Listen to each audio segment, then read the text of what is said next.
Bismillaahi Raxmaani Raxiim.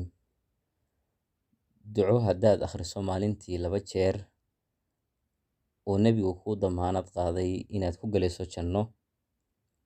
Wuxuu yidhi nebigu, qofkii akhriya markuu waabaristo ducadan oo maalintiisa dhinta, qofkaasi wuxuu galayaa jannada. Sidoo kale qofkii akhriya gelinka dambe isla markaa dhinta gelinka dambe wuxuu galayaa jannada. Ducada waxaa la dhahaa Sayyidul Istighfar. Ducadaasi waxay tahay: Allahumma anta rabbii laa ilaaha illaa anta khalaqtanii wa ana cabduk wa ana calaa cahdika wa wacdika ma stadact. Acuudu bika min sharri maa sanact.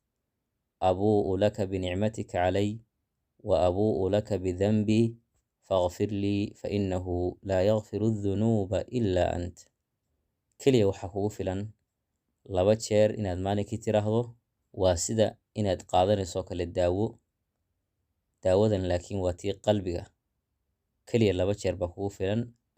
Aroortiina inaad tiraahdo, galabkiina aad tiraahdo. Waan rajeynaya inaad ka faa'iiday. Fadlan sii faafi lana wadaag walaalkaaga kale ee khayrka jecel.